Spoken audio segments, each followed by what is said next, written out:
A ver, normalmente cuando pensamos en el mantenimiento de la infraestructura pública, ya sabes, en tapar baches, limpiar canales de riego o, no sé, arreglar un colegio, pensamos irremediablemente en burocracia. Sí, totalmente. O sea, pensamos en ayuntamientos, en presupuestos grises, en pliegos de condiciones técnicos y sobre todo en algo tedioso por lo que se pagan impuestos, claro.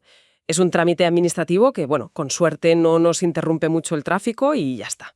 Claro, es que es un servicio que intentamos que sea completamente invisible. O sea, el ciudadano medio solo repara en el mantenimiento urbano cuando falla. Si el semáforo funciona, ni lo miras. Exacto. Pero imaginemos por un momento que ese mantenimiento urbano no fuera un trámite, que tapar un bache o despejar un canal de desfogue fuera la excusa central para una competencia vecinal feroz. O sea, una fiesta ininterrumpida de 4 días, con música de metales, bailes extremos y, ojo a esto, un sistema de rendición de cuentas donde los políticos literalmente reciben latigazos en público si han hecho mal su trabajo durante el año. Madre mía, es que es un cambio de paradigma absoluto respecto a cómo entendemos la vida cívica y la responsabilidad comunitaria, claro. Totalmente. Y, a ver, para entender cómo hemos llegado a un sistema tan sofisticado, tenemos que mirar de cerca un documento fascinante que hemos estado revisando para esta inmersión profunda. Trata sobre el Carnaval de Chocorvos, en la región de Huancavelica, en Perú. Ajá. Que, por cierto, es una festividad que ha sido declarada Patrimonio Cultural de la Nación.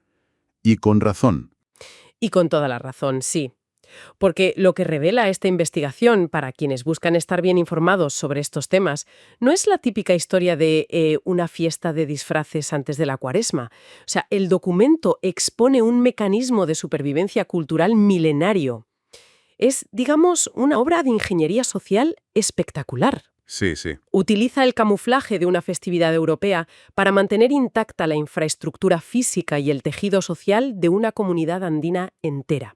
El concepto de camuflaje aquí es la clave de todo esto. O sea, históricamente estamos hablando de un choque frontal entre dos cosmovisiones. Claro. Por un lado tienes la celebración europea del carnaval, la previa a la Semana Santa que trajeron los españoles. Y por otro, los ritos agrícolas andinos que marcaban la época de lluvias, que eran vitales. De vida o muerte, vamos.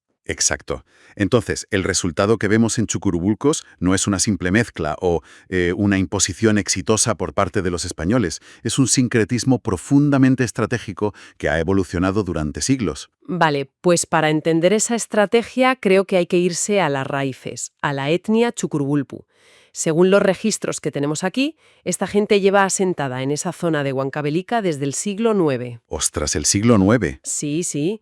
O sea, estamos hablando de una cultura que logró mantener sus rasgos particulares, incluso sobreviviendo a la expansión y el dominio del mismísimo imperio inca. Y luego, evidentemente, llega la conquista española y todo cambia. Bueno, a ver, todo cambia en la superficie, digamos. Con el Imperio Español llega la política de las reducciones. Ajá, explica un poco eso. Pues básicamente la administración colonial se dio cuenta de que no podía controlar ni cobrar tributos, ni mucho menos evangelizar a poblaciones indígenas que vivían súper dispersas por las montañas, siguiendo sus propias lógicas agrícolas. Claro, era inmanejable para ellos. Exacto. Así que los forzaron a agruparse en nuevos asentamientos, con trazados urbanos europeos, con su plaza y demás. Les impusieron la advocación de un santo cristiano, y de ahí surge el nombre actual de Santiago de Chocorvos. Vale, y aquí es donde la cosa se pone interesante. Lo que me parece brillante es cómo la población local respondió a esto. Porque no hubo un borrado de su cultura, sino una adaptación brutal. En el mundo andino, por lo que leo, la religión no es un concepto abstracto de, bueno, ir a una iglesia a rezar. ¿Qué va, qué va? Está ligada a la geografía físicamente. Los cerros patronos son vistos como entidades vivas, dadoras de agua y protectoras de las cosechas. En Chocorvos, los cerros más importantes, como el Chucurpus y el Guayancha, eran el centro absoluto de su universo. Y la Iglesia Católica de la época lo sabía perfectamente, ojo. La táctica estándar de extirpación de idolatrías, que se llamaba así, consistía en plantar enormes cruces cristianas justo en la cima de esos cerros sagrados y en los antiguos sitios arqueológicos de culto. Como marcando territorio. Exactamente. Sitios como Malpaso, Curis o Masqueta. O sea, la idea era que al mirar a la montaña, el indígena viera el símbolo cristiano dominando a la deidad local. Pero fíjate, la jugada les salió un poco al revés, o al menos se generó un pacto de no agresión muy, muy peculiar, porque el informe detalla los rituales previos al carnaval, y es flipante.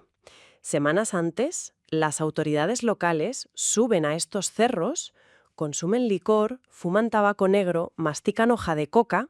Que es el protocolo clásico andino, vaya. Exacto. El protocolo para pedir a los cerros que traigan lluvias abundantes, que es lo que necesitan para sus cosechas. Pero la excusa oficial, o sea, lo que le decían al cura del pueblo, era que subían a pedirle permiso a las cruces para poder celebrar el carnaval cristiano. Es de una inteligencia brutal, o sea, la superposición en la mentalidad popular es asombrosa. Asimilan la cruz cristiana, sí, la respetan y la integran en el rito, pero el motor real, que es la necesidad de asegurar la supervivencia agrícola pidiendo lluvia a la montaña, ese sigue intacto. Vale, vamos a desgranar esto con una imagen, porque me parece súper visual. Escuchando esto me viene a la mente la imagen de, no sé, un fresco católico pintado sobre un lienzo indígena. Ostras, qué buena analogía. Es que la pintura nueva, la cruz, los santos, la festividad, está ahí en la superficie, se ve perfectamente, pero la textura, el relieve brutal del lienzo original, o sea, las montañas, la tierra, la necesidad de lluvia, es lo que realmente dicta la forma de la obra. Si quitas esa necesidad agrícola de fondo, todo el sistema de creencias se desmorona por completo. Totalmente. Y, a ver, ese lienzo oculto del que hablas empieza a revelarse de forma súper estructurada cuando arranca la fiesta de verdad. Ajá. Porque el carnaval tiene un orden cronológico súper estricto. Comienza la noche del domingo previo a la Semana Central. Es lo que llaman el domingo Rimacuiki autoridades. Vale. Las comparsas que descienden de todos los barrios y anexos periféricos que están por las montañas convergen en la plaza de armas para presentarse formalmente ante el alcalde y el gobernador. Y hay un detalle en el informe sobre este punto que me llama muchísimo la atención, ¿eh? Menciona que la estructura de poder de estas comparsas dio un vuelco histórico enorme tras la reforma agraria en Perú, allá por los años 60 y 70, creo recordar. Sí, exacto. Es que la reforma agraria es el punto de inflexión moderno para entender chocoborbos hoy en día. Antes de esa reforma, la tenencia de tierras estaba súper concentrada y las jerarquías sociales eran inamovibles. Ya. El carnaval estaba controlado por los barayok, que eran autoridades mayores. Eran ancianos de la comunidad que ejercían un poder casi absoluto. Vamos, los que mandaban de verdad. Exacto. Eran los guardianes de la moral, vigilaban con lupa el comportamiento de la gente y tenían la potestad de imponer castigos físicos muy severos. Pero claro, la reforma redistribuye la tierra y de rebote pues dinamita esa estructura de poder. Los barayok van perdiendo influencia poco a poco hasta desaparecer y el liderazgo del carnaval recae en una figura menor, que son los kamachikok. Eso es.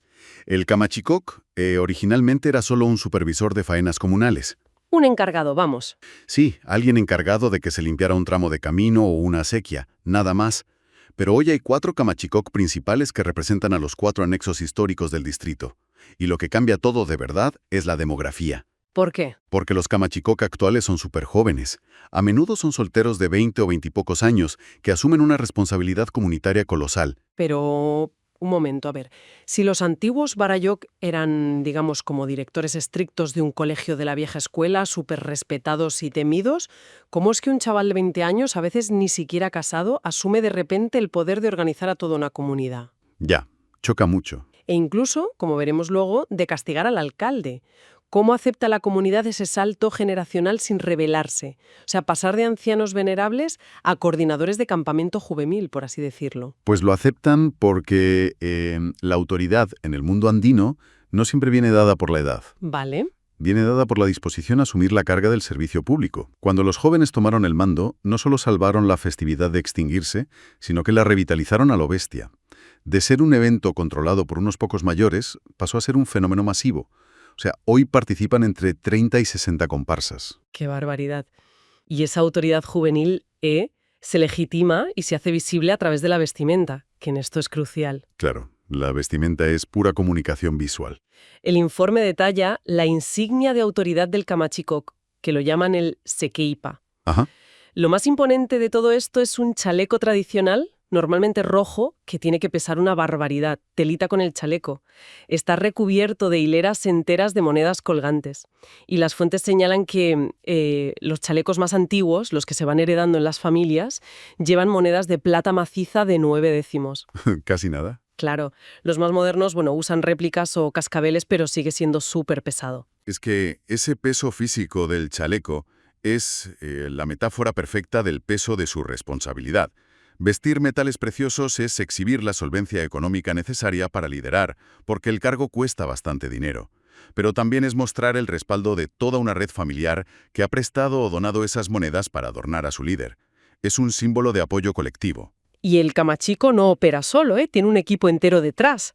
Cada comparsa cuenta con un capataz, que por cierto puede ser hombre o mujer, y va armado con un látigo. Sí, un látigo real. Y su función parece ser puramente logística. O sea, tiene que asegurar que haya comida y bebida para todos y mantener el orden en el grupo. Luego está el capitán, que suele ser el individuo con más resistencia física y mejor técnica de baile, claro, porque es quien dirige la coreografía usando un silbato durante horas. Y la estructura se completa con una figura interesantísima, la capitana de cantoras. Esa me encanta. Ella es quien marca el pulso emocional de la comparsa. Decide el repertorio musical en tiempo real, según el ánimo, y dirige los guapeos. Los gritos esos, ¿no? Exacto. Son unos gritos agudos y superpotentes, casi gritos de guerra, para desafiar a los barrios rivales y, bueno, infundir energía a sus bailarines cuando ya están reventados. Claro, es que imagínate toda esta demostración de fuerza, de estatus y de juventud ocurre el domingo por la noche frente al gobernador en la plaza.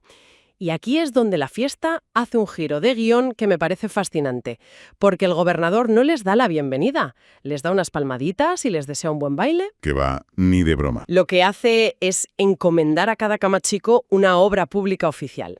O sea, les asigna una faena comunal para el día siguiente. Es como bienvenidos a la fiesta, tomad una pala. Tal cual, el lunes se conoce allí como lunes chaca, y aquí la festividad muta directamente en trabajo físico pesado. Las mismas comparsas que bailaban la noche anterior pasan por la gobernación a recoger picos, palas y barretas de metal. ¡Madre mía! Tienen que limpiar caminos, despejar acueductos que son vitales para la agricultura, reparar los muros del colegio. Es una labor agotadora, más aún en un entorno de alta montaña. Pero se hace bajo una lógica de competición feroz entre los distintos barrios, a ver quién trabaja más y mejor. Lo que describe la investigación sobre este lunes chacatrá, de verdad, rompe con nuestra idea occidental del trabajo manual aburrido. Porque mientras los hombres están ahí cavando zanjas y sacando barro de los canales a pleno sol, las mujeres de la comparsa no paran de cantar, de rodearlos bailando y de servirles rondas de licor sin parar. Es que el trabajo se alimenta de la música, literalmente. Exacto. En la cosmovisión andina, el esfuerzo comunal, lo que ellos llaman la minca o faena, es insostenible si no se enmarca en un contexto festivo. La dureza del entorno andino exige que el trabajo se ritualice de alguna forma. Y esa ritualización, claro, necesita una banda sonora que esté a la altura del esfuerzo. Y menuda banda sonora, ¿eh? Aquí es donde el carnaval de Chocorbos tiene algo único a nivel acústico. Es el guaracó. Ah, el guaracó, sí. Es un instrumento que, leyendo su descripción, te juro que parece sacado de una película de estética industrial rollo Mad Max. Totalmente, sí. Y la evolución de este guarago explica muy bien la resiliencia brutal de esta zona. Originalmente, los pastores usaban cuernos de animal huecos o cañas con calabazas para comunicarse a grandes distancias en los cerros. Era algo muy rudimentario. Lo típico de las montañas. Sí, pero el aislamiento geográfico y la necesidad forzaron a la población a innovar con lo que tenían a mano, que muchas veces, pues, era basura industrial. Sí, porque el guarago actual es una trompeta recta inmensa que puede medir hasta 3 metros de largo. ¿Y de qué está hecha? Pues de soldar 10 u 11 tubos de latón que sacan recortando en latas de aceite usadas o trozos de calamina de los tejados viejos. Es reciclaje extremo. Total. Y hay familias enteras de luthieres locales, fíjate, como los Pebes y los Guamán, que están dedicadas exclusivamente a perfeccionar estas trompetas de chapa reciclada. Es una pasada. Y ojo, que acústicamente han desarrollado técnicas muy complejas, no te creas que solo hacen ruido. El informe diferencia entre 2 toques principales. Está el toque chasqui, donde un solo guaraco gigante explora notas extremas, bajando a graves profundísimos o subiendo agudos superestridentes. Ajá. Y luego está el guairungo, que es cuando la comparsa combina guaracos de distintos tamaños y grosores para crear una melodía armónica mientras caminan todos juntos. Vale, pero aquí es donde la cosa se pone realmente interesante a nivel físico. Porque hay que visualizar lo absurdo y meritorio de esto, ¿eh? Tienes a un tipo soplando un tubo de metal de 3 metros hecho de latas de aceite, que pesa lo suyo. Ya te digo. Pero no está sentado en un auditorio cómodamente. Lo está tocando mientras hace un zapateo súper agresivo, compitiendo contra otro barrio. Y claro, como el tubo es tan largo, la física del instrumento les obliga a apuntar el pabellón directamente hacia el cielo, para que el sonido no rebote contra el suelo y se ahogue. Es que es de locos. Intentar mantener la embocadura y la afinación de un tubo de 3 metros apuntando al cielo mientras bailas frenéticamente roza la acrobacia. Es imposible. A veces la única solución es que otro bailarín se arrodille delante y le sirva de apoyo, como si fuera un bípode, para descansar el tubo sobre su hombro. Requiere una capacidad pulmonar sobrehumana, típica de las poblaciones andinas adaptadas a la altitud, claro. Y toda esa energía acústica del lunes, sumada a la tremenda fatiga física de haber limpiado canales todo el día, sirve para elevar la tensión hacia el clímax sociopolítico de la fiesta. Porque llegamos al martes central. Esto arranca de madrugada y tiene una narrativa casi cinematográfica. Las comparsas y las autoridades inician una carrera literal, cuesta arriba, hacia el Estadio San Felipe, que está situado en la falda del Cerro Guayancha. Ajá. Allí hay una cruz, la cruz de Paucaray. El camachicoc, que llegue primero corriendo, tiene el inmenso privilegio de decorarla con flores y serpentinas. Pero a ver, ese privilegio de ser el primero en llegar y decorar no es solo algo estético, ¿eh? Le otorga a ese camachicoc joven la legitimidad para ejecutar el ritual más tenso, temido y fundamental de todo el carnaval, el Pasaicuyú. Exacto, el Pasaicuy. Quiero que detallemos este momento, porque es brutal. El Pasaicuy es, sin rodeos, un castigo físico ritual a los gobernantes, ¿no? Así es. Las autoridades del pueblo, ya sea el alcalde, el gobernador o cualquier funcionario que haya cometido una falta durante su gestión anual, y puede ser desde corrupción hasta simplemente haber llegado tarde a una reunión vecinal o no haber provisto los materiales necesarios para la propia fiesta, son llamados a rendir cuentas allí mismo. Delante de todo el mundo. Frente a toda la comunidad, sin excepciones. El infractor tiene que arrodillarse ante la cruz de Paucaray. Es que la imagen de los políticos arrodillados en el barro frente a la comunidad es potentísima. El camachico joven, el que ha ganado la carrera y está exhausto, toma un látigo especial trenzado con fibra de palma. Y fíjate el nombre que le dan a este látigo, que es para enmarcarlo. Lo llaman el pan de Dios. El pan de Dios, sí, sí. Es que el simbolismo del pan de Dios es la sublimación del castigo. El joven pide permiso a la cruz, dibuja la señal de la cruz en el aire sobre la cabeza de la autoridad que está arrodillada y procede a darle 3 latigazos reales en la espalda. ¿3 latigazos? Sí. Pero el matiz crucial aquí es la invocación verbal que acompaña cada golpe. Se dan en el nombre de la Santísima Trinidad. O sea, del Padre, del Hijo y del Espíritu Santo. Y terminan los 3 latigazos, dicen amén y el político castigado tiene que besar el látigo. O sea, ¿cómo es posible que las autoridades se sometan voluntariamente a esto? Porque en cualquier otro lugar, si intentas azutar al alcalde, eso acabaría con la policía antidisturbios interviniendo o en un motín vecinal. Ya, es difícil de concebir para nosotros. Pero se someten porque comprenden que allí el poder emana de la comunidad, no del cargo burocrático. El castigo público es un mecanismo psicológico de, digamos, liberación de tensiones. Una catarsis comunitaria. Totalmente. En lugar de acumular resentimiento ciudadano durante 4 años hasta las próximas elecciones, la comunidad purga esas faltas anualmente, a la cara. De hecho, el ritual no termina con el dolor físico. Inmediatamente después de ese amén, a la autoridad azotada se le ofrece el lavatorio o quemadito. Que es un licor fuerte mezclado con infusiones, ¿verdad? Eso es. O sea, beben juntos. ¿Se toman un trago juntos después de los latigazos? Al beber ese licor se sella el perdón absoluto. Es un sistema de justicia restaurativa puro.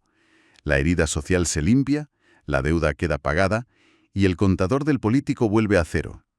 No hay rencor residual al día siguiente. El orden cósmico y social se restablece por completo. Es un mecanismo brutal pero poético a la vez de rendición de cuentas, algo que, desde luego, no se ve en las burocracias modernas. Y una vez que han azotado a sus autoridades y han hecho las paces, el día continúa, y no precisamente descansando. ¿Qué va, qué va? Bajan de nuevo a limpiar el antiguo canal de desfogue, que es una infraestructura crítica para evitar que el pueblo se inunde cuando recién las lluvias.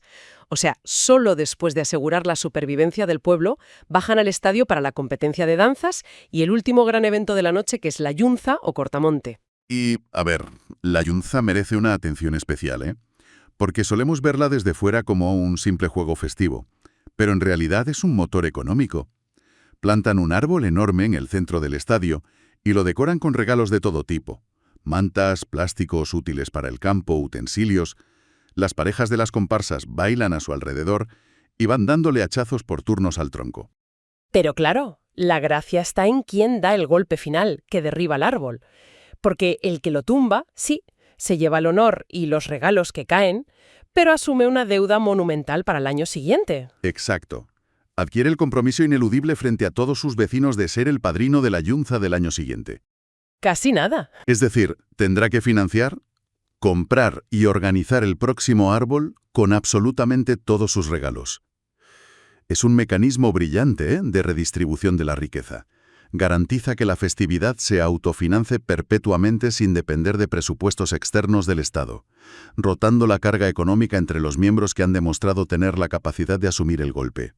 Es fascinante. Toda esta maquinaria nos lleva finalmente al miércoles de ceniza, que cronológicamente marca el fin de la expansión y el repliegue paulatino de la fiesta.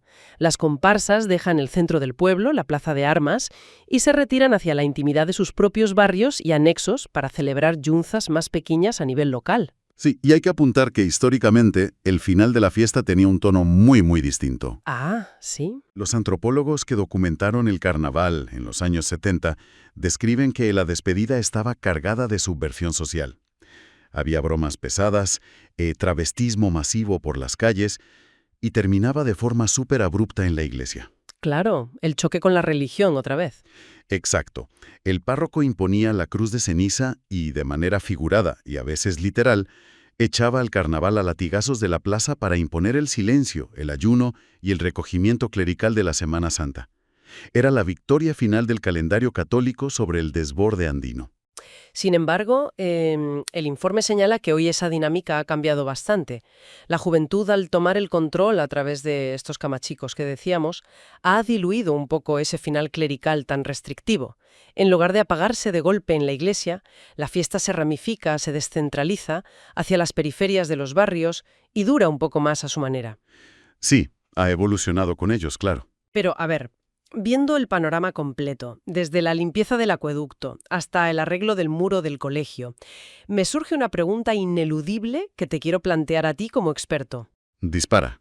Si una comunidad se pasa sus días festivos picando piedra, destapando alcantarillas, reparando muros y sometiendo a sus líderes a juicios sumarísimos, ¿no estamos llamando carnaval a lo que en realidad es un gigantesco proyecto de obras públicas encubierto, simplemente para extraer trabajo físico gratuito de la población? O sea, ¿es fiesta o es trabajo no remunerado? A ver, entiendo por qué lo planteas, pero esa duda nace de mirar la realidad andina con unas gafas muy occidentales y muy modernas, ¿sabes? Nosotros hemos trazado una línea roja e infranqueable entre el tiempo de producción, que consideramos sufrimiento o mera transacción económica, y el tiempo de ocio, que consideramos disfrute. Ya, separamos las dos cosas totalmente. Exacto.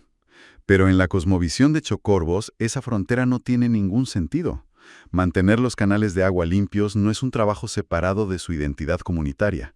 Es la condición innegociable para que haya agricultura, haya comida y, en definitiva, haya vida el resto del año.